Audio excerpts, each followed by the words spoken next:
He said he'd be here with the water. We should have bought our own bloody water.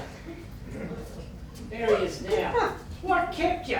What? I'm right on time. You two are early. Just because we got here before you doesn't mean we're early. It means you're late. My wife will be home soon from that zoo she calls a kindergarten. What's going on, Gordon? Just because I'm late means something's going on. Yes, this is our water stop. Before we complete our job, remember? All right. No need to bite my bloody head off like a couple of dogs. Well, just a friendly reminder, we had an agreement. We jog around the park because you said you don't need the exercise because you play tennis. You'd provide the water. You do realise there's a water fountain over there, you know? It doesn't work. That's why you agreed to bring the water. Okay. I just got talking with someone at the club. The club's closed today. I'm not- It's a holiday. I'm not talking about today. We are. Where the bloody hell were you? I just had a coffee with her and I lost track of time. With her, did you say?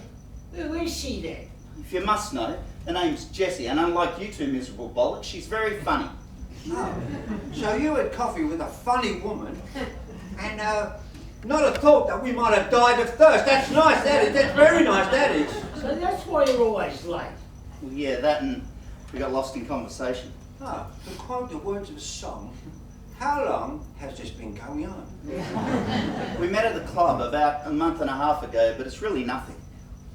Well, in the height of all these conversations, did you happen to mention that you were married, have been for the last 15 years? As a matter of fact, I did, and she doesn't seem to mind. It's really nothing. It is what it is, and that's all it is.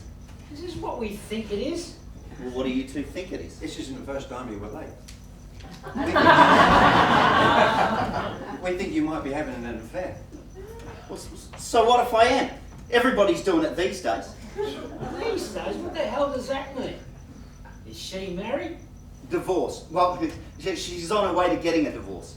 On our way? That's like we're on our way to the cemetery, but we're not there. Are they still living together?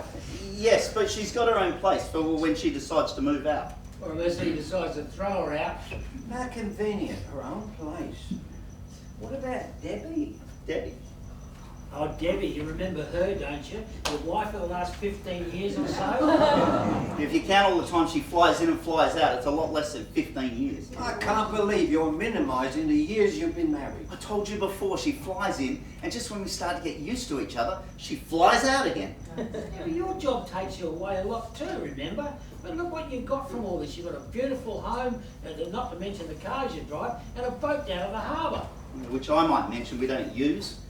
Look, I don't fly out. No, not anymore. I've got an office in the city now. This fly out, fly in business seemed like a good idea at the time. But over the years, it hasn't been so great. For me, anyway. She's exhausted all the time. She never chips in. Taken the boat out once in the last 6 months. All I do is pay these huge docking fees. I told her I was going to sell it. She'd have none of that. She comes back and she expects me to do all the work. She just sits there on the couch, watching TV. Quite frankly, I grew tired of it. So your only answer was to have an affair? I wasn't looking for an answer. These things just happen. Debbie's a good woman, a good wife, and a good provider. Not sure how I feel about this, but who am I to judge? I'm not looking for anyone's bloody opinion. So what are you looking for, Gordon? I don't know. A little bit of support, maybe. A little bit of understanding. A little bit of fun now and again, I suppose. What else do you know about this other woman, Jessie, other than that she's married, she makes you laugh, she has long conversations, and she has her own place? Well, Don't tell me you slept with her already. didn't I hear someone say, who am I to judge? I'll say you've been to her place then. Look, it's not all about the sex. Do you actually tell her that? Might have from time to time. Yeah, after you've had sex, nice touch. What have you got yourself into? He knows what he's got himself into. What does she do for a living? She must be making a few quid. I mean, she's paying her own rent. She's a partner in a law firm. A law firm, did you say? Ah, so she doesn't work as hard as Debbie then? It's still exhausting using your brain all the time. If I was having an affair and I was her, it wouldn't be my brains I'd be using either. It's nothing serious. Of course it is, you silly bastard. Your whole marriage is in jeopardy. Dave's right. What if you two were seen? I'll have you know we're very discreet. Very discreet. I don't call long conversations and a coffee at the tennis club discreet. No, we had the coffee at her place. What, now?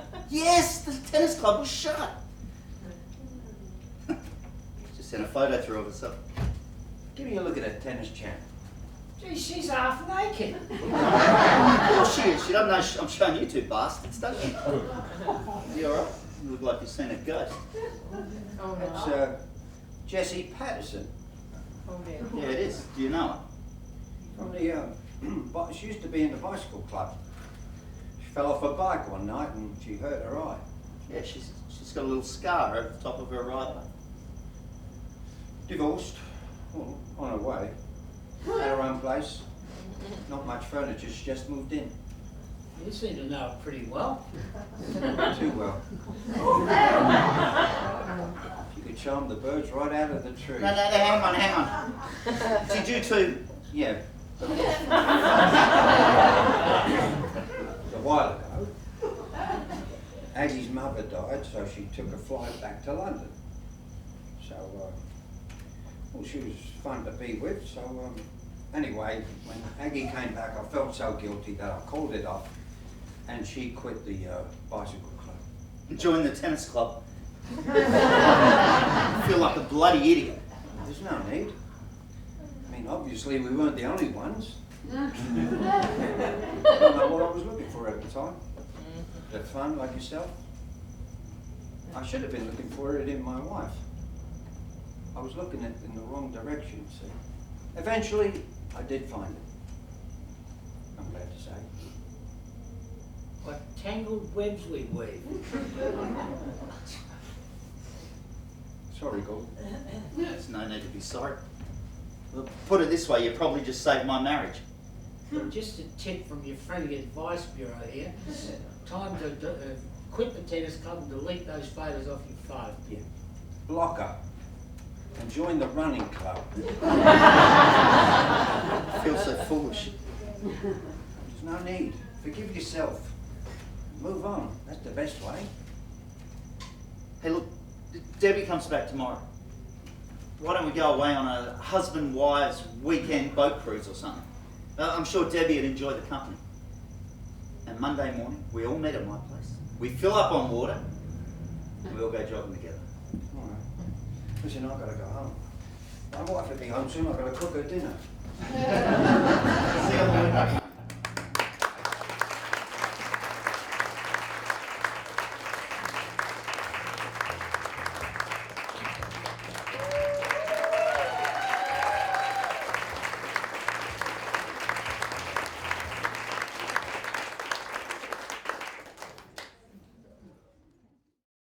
Your sister always was a slow eater.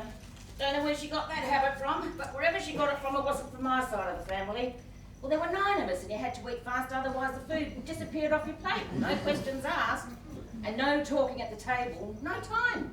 You stop to talk, you miss the next serving. Yeah, well, there's only 3 of us here now, Mum.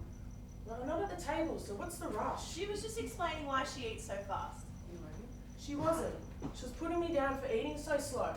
And Friday night was bath night. We all bathed in the same water. Well, I was the youngest of 5, so I don't mind telling you how dirty the water got. Fine. I'm still eating. Well, if you had finished, Mum could tell her story. Well, the water was always cold by the time I jumped in, and I don't mind telling you, it was like mud. But you didn't change the water in those days because you had to boil the water on the stove. I don't think I had a hot bath until I got married. No, I'll tell a lie. I went to my Auntie Beatrice's once, that's my mother's sister. I can't really remember, but I do remember them whispering something about female trouble. Oh, Mum, for God's sake. So she took me in, fed me, and that night she drew a bath in this big yellow tub with soapy water smelling like lavender. I don't mind telling you, I stayed in that tub till my skin wrinkled. And to this day, the smell of lavender takes me back to that big yellow tub. Pity you didn't stay there. What did she say? She said all the taxis have raised their fares. What's that got to do with anything? Nothing. She's taking a cab to the city later. Oh, I need to go to the toilet. That coffee just kicked in. This way, Mum, it's that way.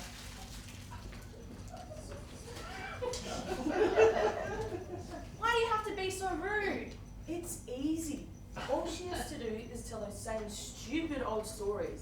It's not like we haven't heard them 1,000 times. She's just talking, that's all. Why do you have to do that all the time? Especially tonight. Why does she have to tell those stupid stories? I'm sick of them. And I don't mind telling her so either. You said you wouldn't do this. You said you would put up with her. I thought that was the whole idea of bringing her here in the first place. Bringing her to the park was your damn idea. Yeah, she loves it here. Who cares? The sooner we get this over with, the better. You can't be this cold. I won't allow it. Allow? You don't allow anything. I'm calling the shots here, not you. You're not calling any shots. We both agreed this would be our decision, not just yours. Yes, we decided together. You left it up to me to deal with it, so I'm dealing with it. Not this way. I'm not going to sit here and have you speak to her that way. This time next week, it won't matter how I talk to her. All I know is I won't have to put up with her anymore. She's an embarrassment. She's not that well sometimes, Christine. She's got a good excuse. What's yours? What a fancy bathroom! They really have upgraded this park. They must have spent $2 million on it. New playground, everything. And they've got these dryers. After you wash your hands with timers on them, 18 seconds, and your hands are going dry. Oh, wow! Mum, your shoelaces are untied. Smell my hands. Sit down! Can't you see those people over there are looking at you? Well, let them look. What's your problem? I'm having a conversation with your sister, not the whole park. This is a private conversation. Yes, in a public park. Where do you go to have your conversations, Christine? Oh, I know. Nowhere. Because you don't know how to talk to people. Have you ever heard of the phrase silence is golden? Stop! No, Christine, you're wrong. People don't go to a park to pan for gold. They come here to sit, eat and talk. Why the hell did you bring me if I can't talk? Am I embarrassing you? Let me sit in here in peace and you can nip off. Don't take any notice, Mum. I'm not embarrassed, but your shoelaces are untied. My shoelaces. They're untied. I know, I untied them. My feet are swollen. I was just worried you were going to trip, that's all. Why are your feet swollen? Because I've been on them all day and then my shoes got tight. Anyway, forget my feet. Smell my hands. Would you believe liquid lavender soap? I'm back in the tub at my auntie's. What a sight that would be. That's great, Mum. I was telling Christine here what nice sandwiches we had. Oh, a lot of bread and they loaded it up with salad. I could have done with a bit more chicken. It was veal. What did you say? I said it was veal. But I don't eat veal. You ate it half an hour ago. Oh, I didn't. I ate chicken. Do you know why I don't eat veal? Why, Mum? Because it tastes like chicken and costs twice as much. So why would I order veal? I didn't order veal. Yes, you did. Didn't you hear the man say he was all out of chicken? No, I didn't. My left ear's not so good and it was on the bad side. You mean there's a good side? Enough, Christine! It's all right, you know your sister. She's like a mutt I used to have when I was a kid. Found it in the laneway. Tried to bite me every time I picked it up. My father said I could take it home, but I had to give it away. Destroyed things. Always had to have something to chew on. Chew on this, Mum. You locked yourself out of the house 3 times last month. So, It's a problem. is it really? You used to lock yourself out. You'd wake me up and I'd come and let you in. What's the big deal? See, when you're younger and you lock yourself out, you shout about it and then we laugh about it later. You do it when you're older and everybody loses their sense of humour. So after all this time, all I've amounted to is a problem for you? It's more of a problem if you do something worse, don't you think? Well, it's more of a problem if you do something worse too, don't you think? You know, all these times I've bailed you out over the years. I never considered you a problem, even when you had that bout with drugs, so chew on that. You might get the court twice last week because you left something on the stove. I burnt the butter, but I know what to do now. I looked it up. All I have to do is remember to add a drop of olive oil to the butter. That's my point. All you have to do is remember, but you don't. You didn't even remember the man saying he was out of chicken. No, I said I didn't hear him. Okay. So you ate the veal and you thought it was chicken. Because it was what I thought I ordered. Jesus Christ, what are you, a prosecutor? I'm on trial here. Let's just cut to the chase, okay? I've got things to do today. I think it'd be a good idea to place him into a nursing home. Oh, oh, you do you? You want to place me. Is that how you solve your problems, Christine? By placing them somewhere where your problem gets solved? It's a nice place, Mum. I went out there. You went out there? You're in this too? It's not a conspiracy, Mum. It's for your own good. Oh, not a conspiracy. You just decided what was best for me behind my back I told you, this wasn't the right way to go about it. and brought me to a public park where I can't make a scene. Very clever. Might be a bit too clever for your own good. I knew Christine here would turn on me, but I thought you'd be more understanding. You're a nurse. Nurses are supposed to be compassionate. She's not a nurse. She works for the Department of Nursing. She doesn't know that after all these years. Well, perhaps if you came to visit once in a while and spoke to me about your job, your life, instead of trying to lead mine. Mum, you don't answer your phone. Yeah, and when we do visit, you're never there. What the hell's the point? You expect me to stay home all day? Let me tell you something, Christine. You've always had a chip on your shoulder about something. Even when you were a kid, you thought I favoured your sister over you. You like her more than you like me. That's all I ever heard. I loved you both the same way, but you didn't want to know. You didn't want to hear it. And your sister used to talk to me, but I used to talk to you more just to get you to talk to me. Well, look at you now, all grown up and able to talk back to me. I don't want to hear you anymore. So what goes around, comes around. So we're playing the karma card now. Your father passed away and I did my best. I raised you both.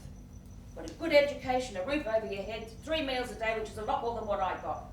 And that's a lot more than a lot of people could say in my situation.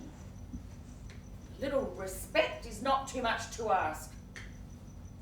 But maybe it's just too much for you to give. Mum. Don't worry, I went to Roman Mathes's. Oh, and I bought a bottle of olive oil yesterday to add to the butter in the pan. And I had a spare key made, so it won't be a problem to you anymore. So go to hell, the both of you.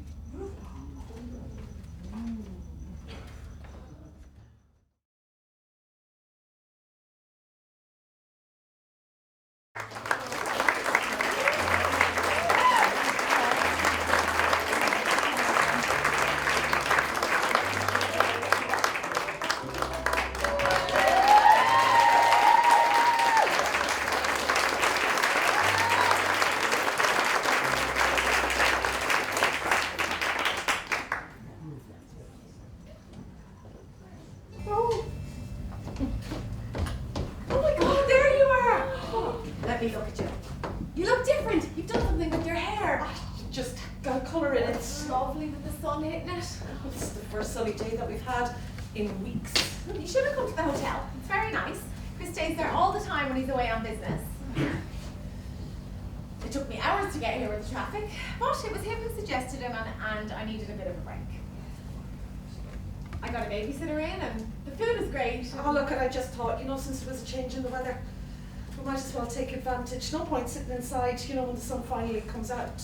Always love the outdoors. Hours in the garden, lost in your fantasy world. So, how have you been? God, it's been ages. It's just shy of 4 years. Just? I haven't seen you since I went into labour. But that's right, you've never even seen her. I can't tell you how disappointed we were that you didn't come to the christening. You probably don't actually remember, but you did call me to tell me how disappointed you were. Amy's in kindergarten now, but sure, I told you all of that in the letter, didn't I? Nobody takes photos anymore. Chris has a keen eye for photography. We bought a camera just for the occasion. She looks like you. God help her. And this is our first day at kindy. So, you're doing well. Yeah, everything is well. The job is going okay, and the town that I live in now, it's nice. Everybody knows each other. And each other's business, I suppose. Yeah, but in a positive way, everybody wants the other to do well. And you're doing well with that new book of yours. What's it called? The Black Swan or something, was it? Swan Song. What's that one about? I didn't even know swans could sing. A swan gets attacked by another swan and she flies away. And she's reluctant to return, so she's then summoned by the sound of a swan song. Well, it's not really a song at all, more like the wailing cry of a dying swan, and she's reluctant to come back because of the previous attack. Understandable. Well, my tutor used to always say that the best fiction always comes from non-fiction. I'd hoped that it would click with my readers, and yeah, it did. We had a book signing last week and it was very successful. Well, I'm so glad you finally found your niche. Isn't that a word all you writers use? Yeah, one of many. So then, how are you doing? Chris is doing great too. He's the vice president of the company now. He was always aggressive. He travels a lot, mostly around these parts. It was he who recommended the hotel. So you said. He gets a special discount, he stays there so often. Look, I'm glad that, everything is working out so well for you. Yes, everything is working out since we put Mom in the home. She's in a home. Well, yes, we really couldn't handle her anymore, and then we took over the mortgage, and the bills just keep coming Look, in. if it's money that you're after, No, it's not Stella. that. I'm working. Chris makes a great commission each month on top of his wages. It's not that. So what is it then? You mentioned Mom on the phone, but you never said anything about her being in a home, and to be honest, you weren't clear about why you wanted to see me today. Well, ever since we put Mom in the home, she's not doing well. No, she's not doing well at all. Now, it's not the home itself, mind you. It's Oh, just look, and she's old now. That's to be expected. Come on. the nurses say she may not last the month. What's wrong with her then? Have they said? What isn't wrong with her, you mean? They think a little dementia is setting in because she hardly recognises the nurses who look after her. Well, according to the nurses anyway. She seems very short of breath.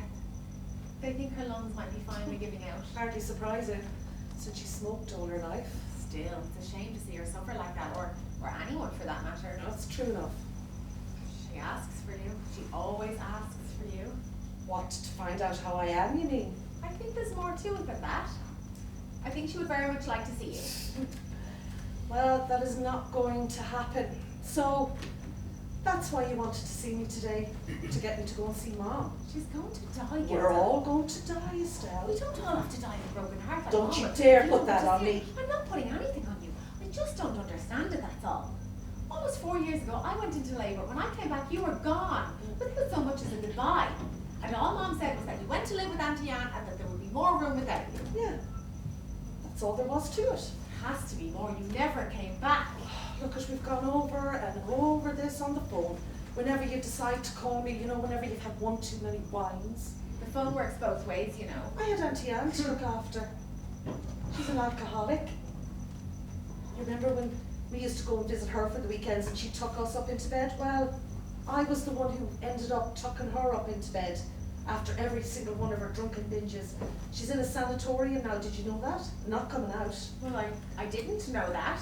Well, I don't ever recall you asking about her. I was busy trying to raise a family and take care of Mom, and Oh yeah, and Chris was away on business trips. Yeah, I know, he said.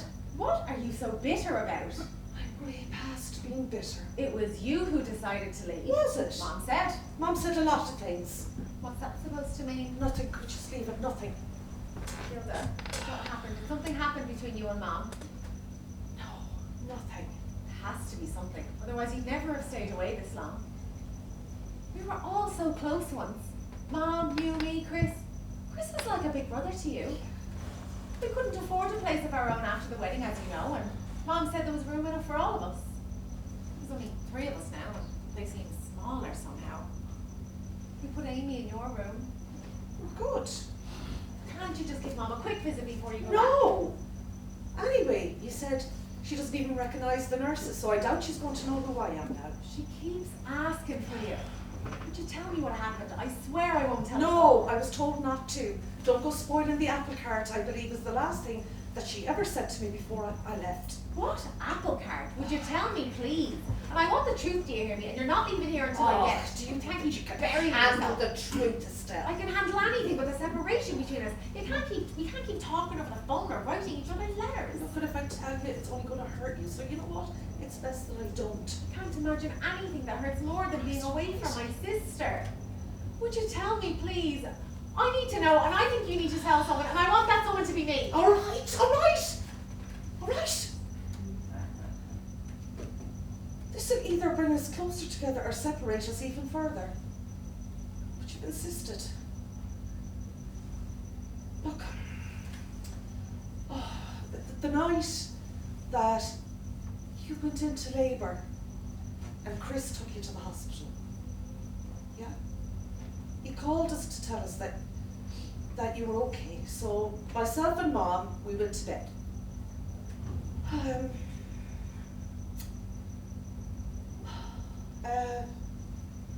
I don't know, it must have been maybe about 2 o'clock in the morning or something.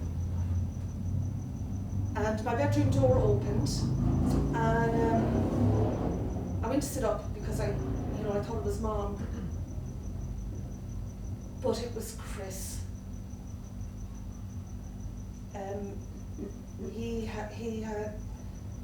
He had been drinking.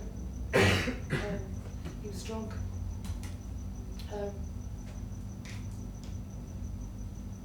He held me down, and he tore at me like a wild animal. I was no match for him. He tore my nightdress. And when he had finished with me, he stumbled back into his bedroom and left early for work the next morning. Dear God Almighty. I did not want to tell you that. It's okay. It's okay.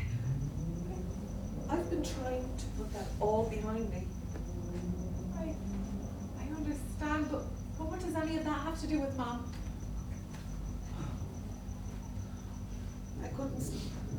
I couldn't sleep, so I waited until I heard Mom down in the kitchen, and I went down to her, and I told her what had happened. And she sat down at the kitchen table and lit a cigarette. And she said, "Now listen, you here. Your sister is about to bring a baby into the world. And if you open your mouth about any of this, not only will you be ruining a marriage, but God only knows what will happen to that baby. So the best thing that you can do right now is get yourself right up them stairs and pack your suitcase.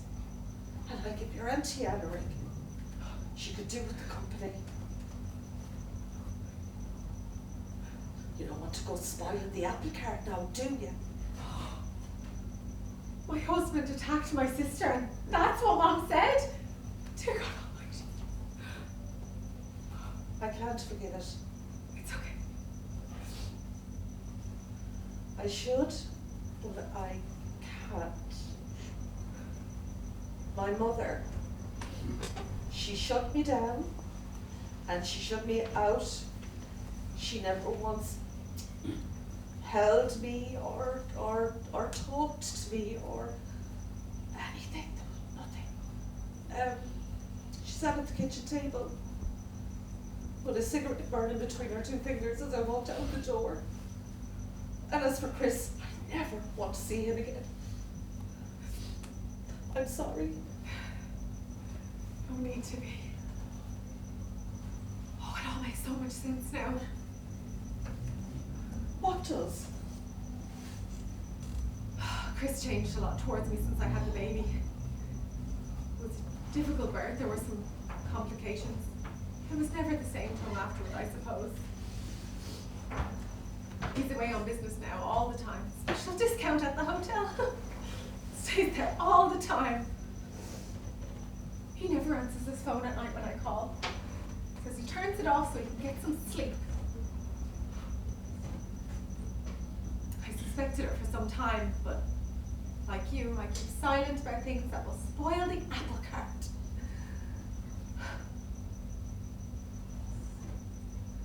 But he's the vice president of the company now, so it's best that I don't complain and try to understand how busy he is.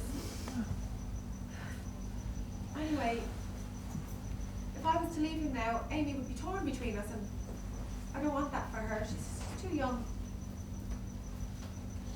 But when she's older and she understands, then I'll have some tough decisions to make. Sorry for all the pain he's caused you. And I'm sorry for all that he has caused you. When Mom passes, don't be angry with me, but I'm giving you a fair warning. I won't be at the funeral. I understand.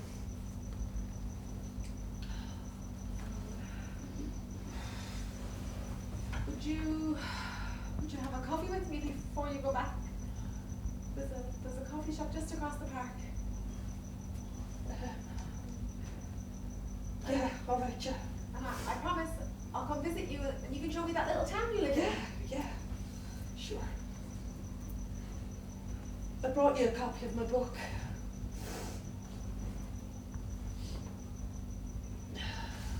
Swan song. The best fiction comes from non-fiction. Yeah. What your tutor used to say. Right, we better head. That sun has gone in behind the clouds again. It's more rain, lovely weather. Yeah. Let's go before we get soaked.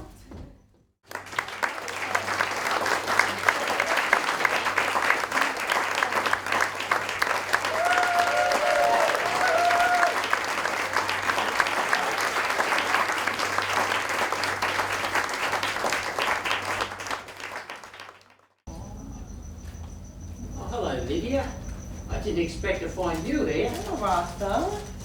I come here every Sunday to be with the birds. It's just so peaceful here. I usually just go to the pub. Sick of the locals telling the same old stories. So I thought I'd come in here and get a little fresh air for a change. You're right though, it is peaceful here. So how are you finding that upstairs room we rented you? It's very pleasant. Perhaps a little more pleasant here. No doubt you've heard the arguments then. None of my business. But I'm inclined to think they might have something to do with your sister-in-law living next door. That wasn't my idea, believe me, that was my missus. But you didn't object? Well, what can I say? Your sister can't move in next door. I mean, the old council house was cheap and she had a bit of money after her husband died. Right, okay. So how long has she lived there for? Must be over a year now. And how is the relationship with your sister-in-law, if you don't mind me asking? Relationship? I simply meant I hope you get along okay. Oh yeah, we did.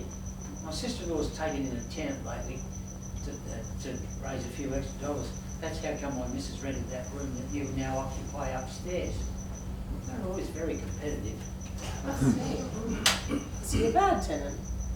No, actually, he's probably a pretty good one. He works locally and he's an Irish builder. The rent's always on time, so she tells us anyway. That's good. Yeah, she cooks him dinner and they have a little fireside chat. And then she said he's a little bit homesick at times, so they have a nice cup of tea before he says goodnight and goes to his room. Or so she'd have us believe anyway. Are you suggesting you don't believe her? Well, I'm just saying, sounds a bit too good to be true to me. Well, even if it is true, what's the problem? Seems to me like you're a little irritated by the situation. Well, I suppose I am a little bit. A little jealous, perhaps? Well, if I can confide in you, at one time, my sister-in-law and I, see what happened was, after her husband died, I just felt so sorry for her that she moved in with us until she could get over her grief. Your wife has a good heart. And we got close, so to speak. And how close would this, so to speak, be? It all started one afternoon when my missus was out shopping. So you got closer than so to speak. It was raining cats and dogs and she was complaining about the cold and she was frightened by the thunder and lightning, so I suggested a little drop of brandy. A cardigan, perhaps, might have been the best. One thing led to another. We've known each other for years, but not in that way. This is incongruous, remind you, I haven't told anybody else. Okay. So essentially what you're telling me is that you had an affair in your own house with your wife's sister. That's very, very risky indeed. Your wife invited her out of love into your house and you've invited her out of lust into your house. Yeah, well, that was in the beginning. And then she went and bought the house next door when it came on the market. You no doubt continue to have the affair. It's awfully convenient for the both of you. Well, you have no idea. There's always something to fix in that house. You no doubt fixed it. But what about your your wife, do you ever feel like something might be broken? Like her heart, for instance? Well, she had no idea. I mean, her own sister. I'm sure the thought never crossed her mind. See, this is the mistake most men make. Yeah, what's that? They underestimate the workings of a woman's mind. See, a thought not only crosses a woman's mind, it crosses back and forth. I mean, you think she might suspect something? Arthur, I have the privilege of sitting at the dining table with you both each night, and we talk about our day. But you always seem to make the conversation about your sister-in-law next door. Your wife sits there in silence as you go on about what might be going on next door, and you get quite annoyed about what you think might be going on next door. And now I completely understand why. Do you not love your wife? Well, yeah, of course. We've been married forever. Time in itself does not measure how one feels in the heart. Time in itself can also create distance. You're not wrong there. We used to sleep cuddled like a couple of spoons. Now we're in separate beds. Probably be separate rooms next. It doesn't have to be that way. It is easy to be foolish enough to create distance, but we also must be wise enough to create togetherness. When was the last time you told her you loved her? Or bought her flowers?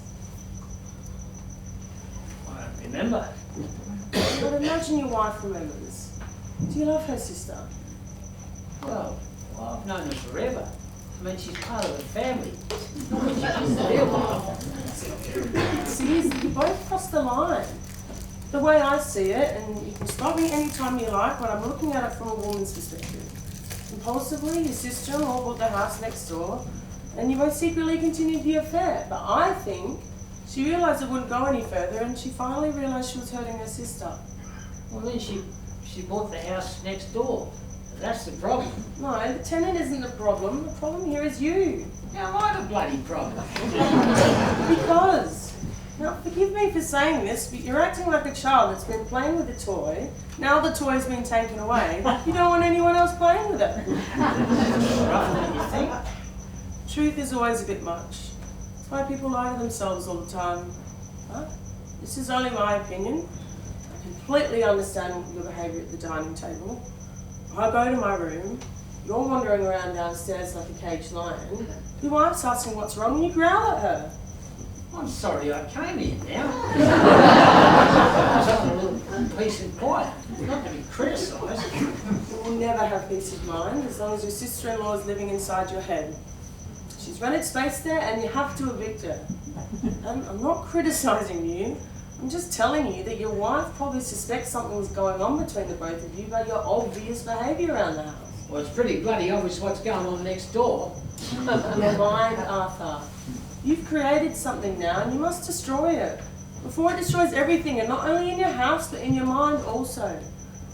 I'm only advising you because I see that you're tormented, but I also see that you can prevent any further torment. Well, I don't know. Maybe my wife would be lonely. Well, she might fall in love. And you must let this happen. Loneliness in itself is not a good enough reason. You must be happy with yourself, Arthur. And are you happy with yourself? Well, I doubt it. And for this reason, I'm inclined to think your wife may not be. I suppose we could use a bit of a holiday. See? This is good. You're thinking of somebody else. You're not thinking about what's going on next door. You're both local people from this neighbourhood, I believe. Why don't you take her to where you first met? Take her to where you proposed to her. Take it back into your heart. Well, yeah, I could take a week off work. I've got some holidays due to me. Would it be too much to ask for you to look after the house while we're away? It would be my pleasure. Well, I feel a lot better now. But what about you? I mean, you come home, you have your supper, you go to your room. Is that all there is? No family to speak of? No. I send money to my immediate family, my mother and father. They're sick now, so they're old, so sickness has become a way of life.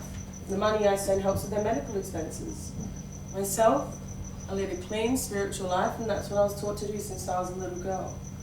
My father was my spiritual teacher, and I'm so grateful for what he taught me. seen so many people look back with regret when they should have listened to what they were taught, and then realised it was too late. Well, my dad was a quiet man, so I never really got to know him, so no lessons to be learned there.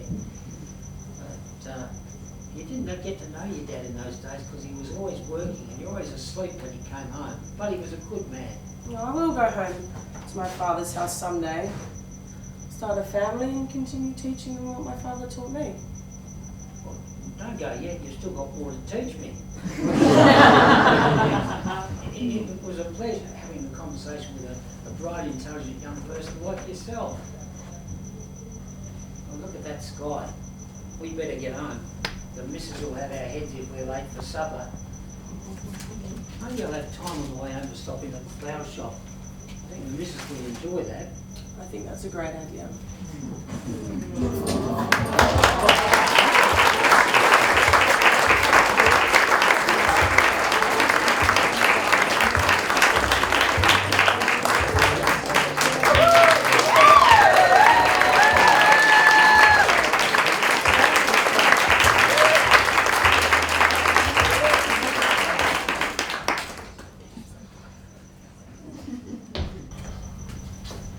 Where's yours? I had some hike from the coffee shop. I didn't want mine to get cold. Oh, so you drank yours hot and let mine go cold instead? Well, Forever thinking of you. Why didn't we meet at the coffee shop? it's got no atmosphere. No atmosphere. Well, what if I thought it had? Well, I think you would have agreed with me. It's overlooking the garage. But I bet it has hot coffee. She's back, and with a vengeance. Well, you drank yours hot, now mine's cold. Well, maybe you should have got you a nice coffee. How was your trip to Sydney? Oh, it was great. Oh, it was so nice to get together with my old classmates again. We did everything together. We did the Bridge Walk, the Sydney Opera House, saw a few shows. We got it all in. Well, they couldn't make our wedding, so it was nice to catch up, but nice to be back.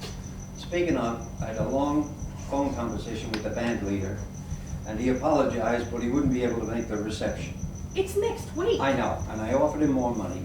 And let me guess, he changed his mind? Well, yeah. Bastard! They're all the same. It's extortion. Well, I think that's the only hiccup. I think everything else will just fall right into place. Gosh, I just hope no one gets sick, because it will be a large gathering. Well, I'm not out of the woods yet. My brother's still a little weak. It's the elderly people that I worry about. We've got quite a few over 65, you know? I didn't realize you had so many relatives. Neither did I. That's the trouble with relatives.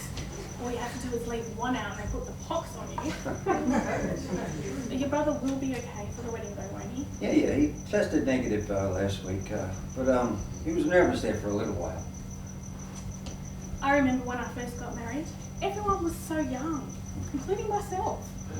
Young, innocent, and naive. Yeah, I was just young. I don't remember how innocent I was. It was what everyone was doing back then. And here we are, doing what everyone's doing again. Well, who needs a partner? It always seemed so businesslike to me. Oh, what's in this coffee? It tastes different. Cinnamon. Who puts cinnamon in coffee? Well, they say it's good for you. They also suggest that you rub it into your hands, you smell it, and you wash it off. They say it's a ritual that's good for you. Who the hell are they anyway? They say it's going to rain. Who says? I'm not into what they say. All I wanted was a coffee with 2 sugars and a splash of milk. Well, sugar's no good for you. I put maple syrup in my coffee. I've only been away for 2 weeks and you turned into some sort of bloody maple syrup butterfly? Well, maybe it was time to change from the hairy caterpillar that I was. Well, Mr. Butterfly, now there's no need for that mask now, is there? We're here in a park. Take it off and let me kiss you hello. I've missed you. Jesus Christ, Tommy, what have you done? Don't act as if you don't know because I know you know. You know I know what? I know you know what I know. You've shaved your bloody beard off. Yeah, I know. I just thought a week before the wedding it would look, you know. Look what? Well, it was all grey. Oh, for God's sake, I could have dyed it. I know, but then I remembered what happened at your cousin Paul's wedding. What happened to him? You colored his beard. After a week, the color ran out. And everybody said what a bitch he must have married because he was grey in a week. Well, I don't really give a shit about what people would say. What do we do now? What do you mean, what do we do now? What I mean is, Tommy, I've only ever known you with a beard. Well, I like to think you knew me better than that. We've been together for over 5 years and the beard is all I've ever seen on your face. Even in the pictures of your younger self that you showed me, you have a beard. I could grow it back, you know. It won't grow back for our wedding or our honeymoon. Look, I tell you what, I won't shave for a week and I'll have a regrowth for the wedding. That's not regrowth. That's stubble.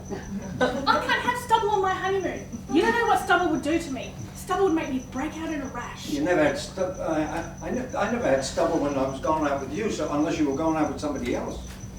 Are you suggesting that I was with someone with stubble while we were together? You must have been with somebody with stubble because you broke out in a rash. Have you ever known me to have a rash while we were going out? Not that I can remember. Then how dare you accuse me of cheating on you? I am merely suggesting I have very sensitive skin. Well, maybe so do I, because I think you're making too much out of this. Well, I don't. And furthermore, I don't think I can go on my honeymoon with you looking barefaced like that. So no honeymoon and no wedding? You're making a mountain out of a molehill. It's only hair, Mary. Maybe to you it's only hair, but to me it represented much more than that. What are you talking about? It represented your whole character. You don't realise what you've done. You've changed your character. That's what you've done. You've lost your character. I've only changed in appearance. From where I'm sitting looking at you now, I don't know who you are anymore. I don't believe this. Believe it. You used to look wild and free before, like a rebel. Now it's as if you've conformed to society just like everyone else. I'm not like everyone else. You said that yourself years ago. Yes, when your beard was grown all wild and red. Yeah, and then it grew wild and grey. So as far as I'm concerned, it was time for a change. Just before the bloody wedding, you decide it's time to change. Well, the cat's in the bag and the bag's in the river. It's too late to pull it out now. Change is not free. Not at this point in my life. You're talking nonsense. I see me growing a beard if I feel like growing a beard, and you see what? That I was conformed to society? Come on. Maybe it's time for you to change. Maybe it's time for you to see that change in a person is for the good. Yes.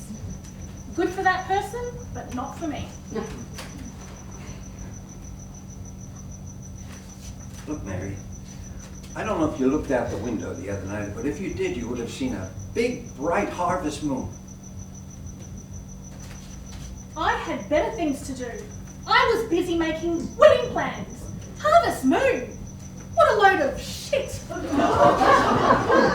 Well, I looked up at that moon, and it was as if she was sending down an energy to me, a message to look at not only myself, but to look inside myself and change whatever needed to change.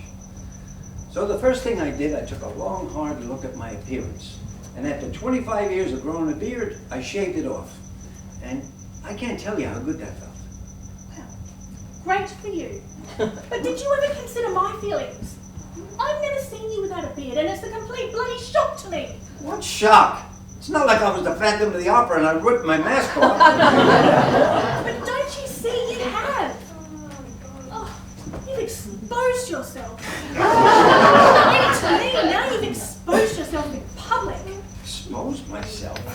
You are now among the naked and the dead. Well, I got news for you, Mary. I never felt more alive.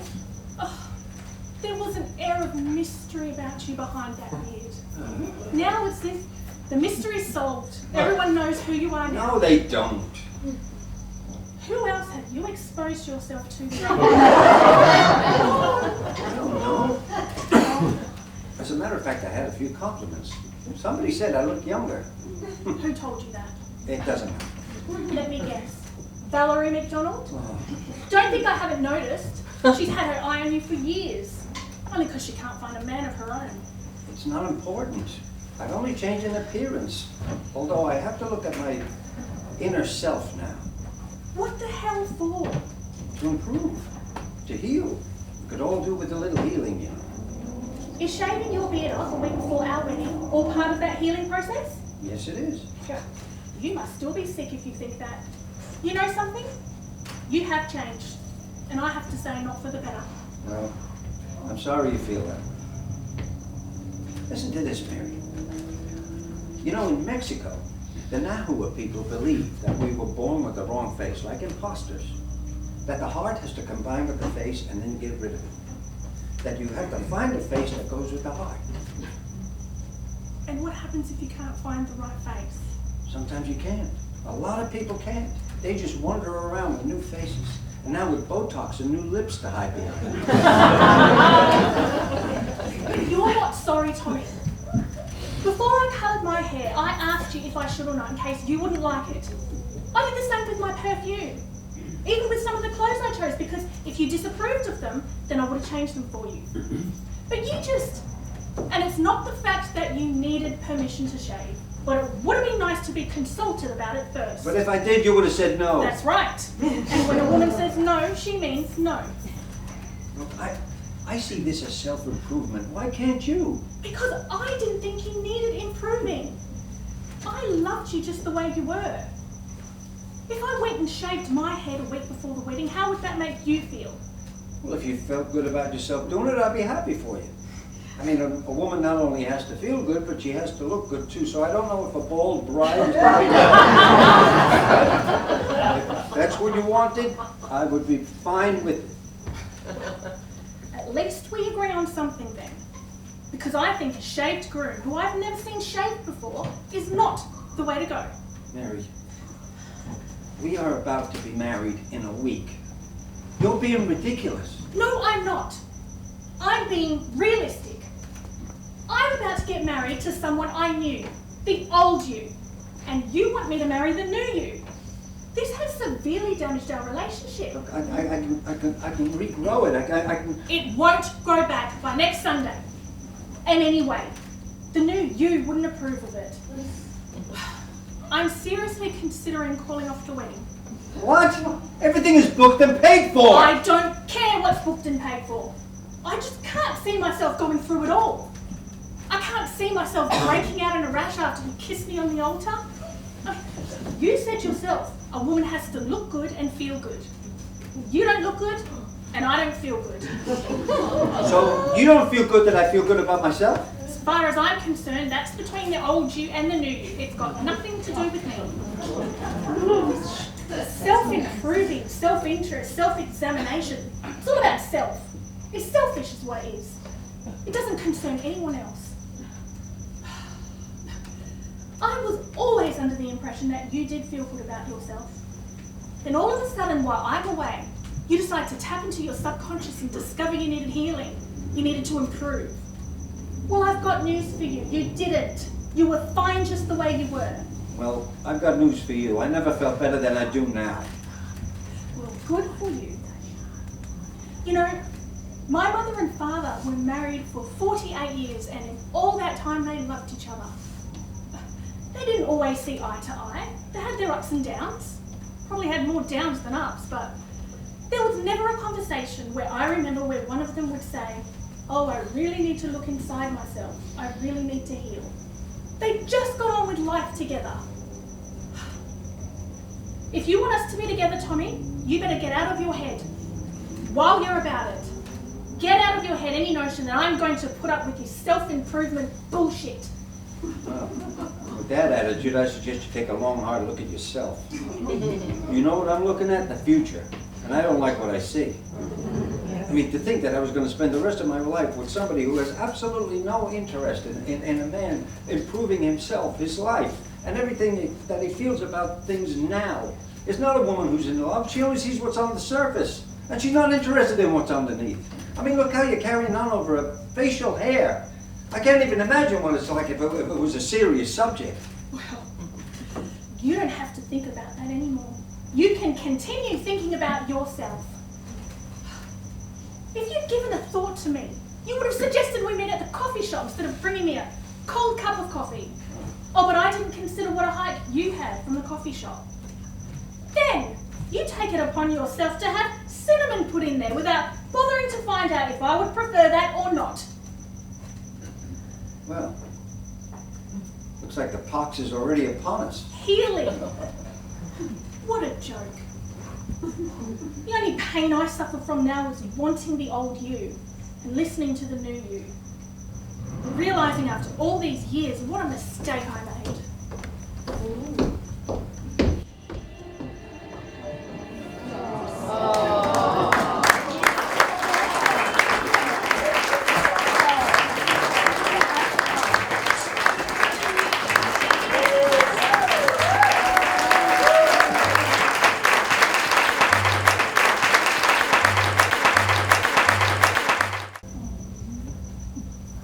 You spend too much time alone. What? You heard. What's next? Facebook? Roy Orbison singing Only the Lonely? Wait, what? Alan? What are you doing here? The sign says no alcohol allowed in the park. It doesn't say no spirits. But you passed away years ago. My body passed away, but my spirit feels like it passed go and collected 200. Which only makes sense if you play Monopoly, which we did, so... I know, we used to play all the time. So naturally I thought that would make sense to you. This can't be happening. This isn't happening. Well, you want me to pass go and forget the 200? You passed go, there's no 200. The thing about being dead is you can go anywhere and everywhere. Which, as it happens, turns out to be nowhere in the end. But I have high hopes. I'm frightened. This is really frightening, Alan. There's really no need to be. No need to be. A man who passed away years ago suddenly appears in the park and I've no need to be frightened. I'm not here to hurt you. Then why are you here? My departure was very sudden, and I didn't get a chance to explain, so can I explain? Well, there's no need. I know what happened. I don't know how or why, I just know that it did. I waited for you here on this very park bench, but you'd already know that. Yes, but I think you should know that I was on my way here. I just didn't quite make it. I waited here until it started to get dark. It was never safe in the park after dark. Look, what happened was this. I was leaving my house, and the neighbour saw me through the window across the road, and she called me to come over. Her birds that live in a hedge had eggs, and they'd hatched, and she knew I'd love to see them. I'd always been an ardent bird watcher, ever since I was a kid. So I couldn't wait to see the little buggers, so I raced across the road, not seeing the truck heading towards me coming around the corner. That's all I remember, really.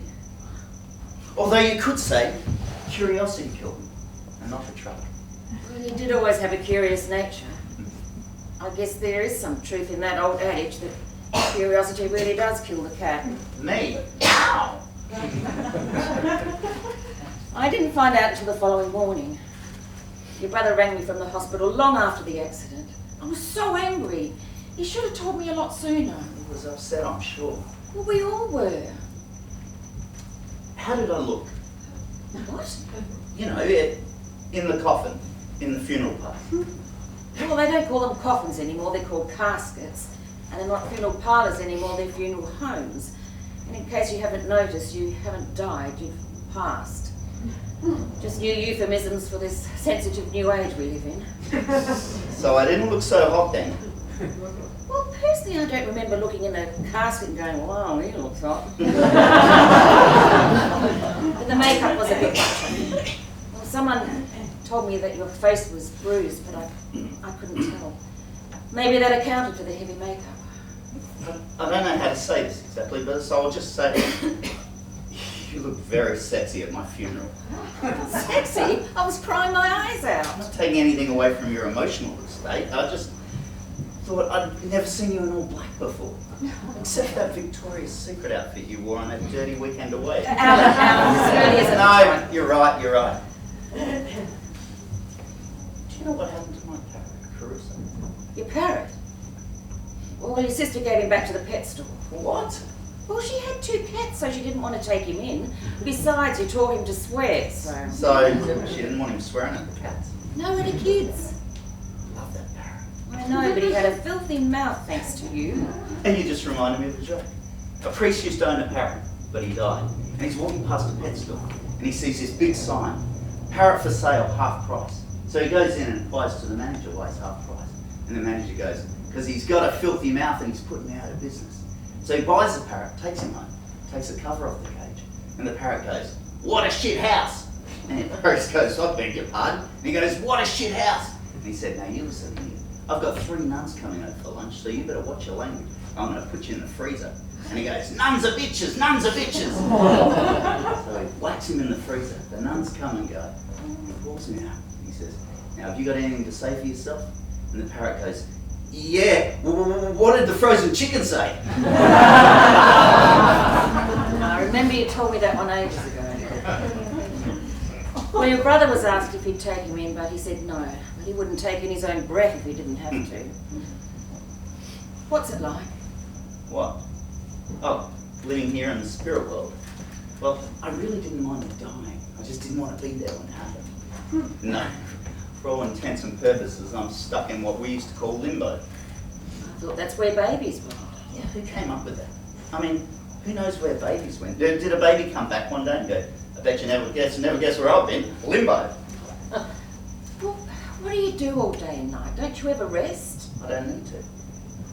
I rested in peace, remember? No, I just roam around. I come here sometimes and watch you sitting here. You mean you came here before? Several times. But look, it's been a long time since I passed and I really felt the need to talk to you. You used to come here all the time. I know. I think I might be in limbo myself. I just don't know where to turn anymore. Maybe you should see someone about it. What, you mean a shrink? Well, I personally can't recommend anyone due to my circumstance and all. It used to be a lot better before. I know. But that was a long time ago now. Have you met anyone? Well, I have, but But you haven't gotten over me yet? Look, I'll be the first to admit I'm pretty hard to get over. Your lack of self-confidence is starting to show. More importantly, your lack of confidence is starting to show. When your need to get on with your life should be starting to show. And how do you suggest I do that, Alan? By getting on with this person that you met. I mean, what are you wasting your time and your life on me for? We had some beautiful times and we love each other. That was just chapter 1 in the life of Monica Brown. Now it's time for chapter 2. You're holding on to the past and I'm sitting here telling you it's okay to let it go. Because when you let things go, they just go. But don't do what everyone else does. And that is? Compare notes. Think of things like, oh, Alan would have laughed his head off at that, but this guy doesn't think it's funny. What makes you think I'd say that? I might say, well, Alan would have laughed his head off at that, but this man I'm with now has a more intelligent point of view. Anything else? Yes, that's it. Live in the now. Yesterday's gone, and tomorrow hasn't happened yet, so there's no use worrying about that. Just get the past, put it in a suitcase somewhere, and throw it in the river. You can use me as a perfect example of not knowing what's going to happen next. But am I worried? No. I just live my, well, you could say I live and let die from moment to moment. What is going to happen to you next? I don't know yet. But I'm not worried about it. I'm just waiting to get to that higher ground. It's what we call here the next spiritual plane. I'm glad to hear you're not going down. Well, I heard through the spiritual grapevine that there is no flames if you happen to go down. What happens is this. Whatever your sin was when you're alive, that's your personal hell when you die. Oh, that's deep. Yeah.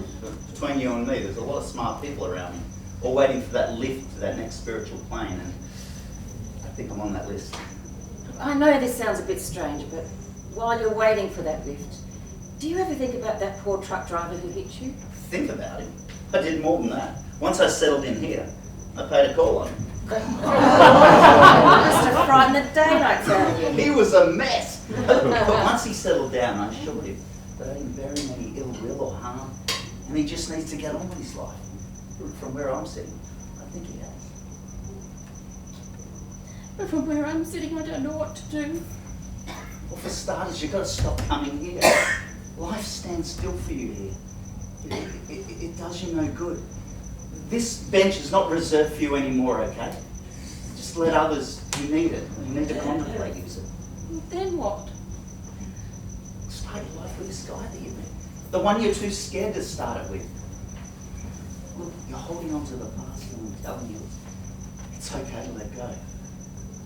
Will you be okay? I'll be fine, as long as you are. But I don't want to catch you sitting back here. Now go on, Get out of here. And if I do catch you back here, I'll haunt you at Halloween.